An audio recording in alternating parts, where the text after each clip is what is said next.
Health টিপসে আপনাদের সবাইকে স্বাগতম জানাচ্ছি। আমাদের আজকের আলোচনার বিষয়, বিয়ের পর সন্তান ছেলে বা মেয়ে চাইলে কি করবেন।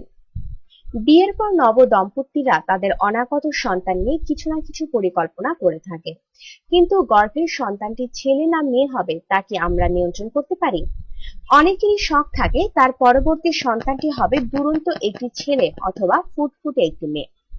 একেবারে নিশ্চিত হবার কোনো উপায় না থাকলেও ছোট্ট একটি প্রাকৃতিক কৌশল অবলম্বন করা যেতেই পারে। মূলত শারীরিক মিলনের সময়ে সময়ের উপরে নির্ভর করে এই পদ্ধতি। তা কি করে কাজ করে জানতে হলে আপনাকে প্রথমেই দুইটি বিষয়ে জ্ঞান রাখতে হবে। একটি হলো ওভিউলেশন বা ডিম্বপাত নামের প্রক্রিয়াটি কিভাবে কাজ করে, আরেকটি হলো স্পার্ম বা শুক্রাণু কিভাবে একে প্রভাবিত করে। প্রথমে দেখা যাক ওভিউলেশনের প্রক্রিয়াটি কিভাবে কাজ করে। নারীর শরীরে প্রতি মাসে 5 দিনের একটি সময়সীমা থাকে যখন ওভিউলেশন হয়।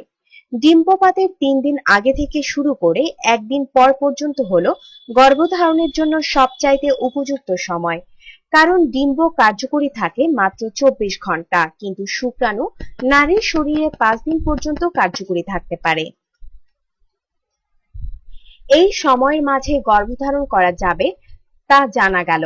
এবার আসুন সন্তান ছেলে না মেয়ে হবে তা কিভাবে ঠিক করা যেতে পারে। জানতে হবে শুক্রাণুর প্রভাব। এক্স ক্রোমোজোমধারী শুক্রাণু দ্বারা ডিম্ব নিষিক্ত হবার কারণে সন্তান মেয়ে হবে, আর ওয়াই ক্রোমোজোমের কারণে সে হবে ছেলে। ওয়াই শুক্রাণু তুলনামূলকভাবে অনেক ছোট, কিন্তু তা আবার বেশ দ্রুতগামী। তারা খুব বেশিক্ষণ জীবিত থাকে না। এক্স শুক্রাণু বেশ বড় এবং ধীর গতির, কিন্তু তারা আবার একটু বেশ সময় বাঁচে। এই দুইটি বিষয় জেনে রাখার পর আসুন দেখি করণীয় কি। ছেলে সন্তান চাইলে ওয়াই শুক্রাণু যাতে খুব দ্রুত ডিম্বের কাছাকাছি যেতে পারে সে ব্যবস্থা করতে হবে। এজন্য নারীর যেদিন ডিম্বপাত হচ্ছে সেদিনেই মিলিত হওয়াটা জরুরি, নয়তো শুক্রাণুটি আর কার্যকরী থাকবে না। আবার আপনি যদি মেয়ে সন্তান চান তবে ডিম্বপাতের 2 থেকে 3 দিন আগে মিলিত হতে হবে। ডিম্বপাত হবার আগে সব ওয়াই শুক্রাণু মারা যাবে, ফলে সন্তান ছেলে হবার সম্ভাবনা কম থাকবে।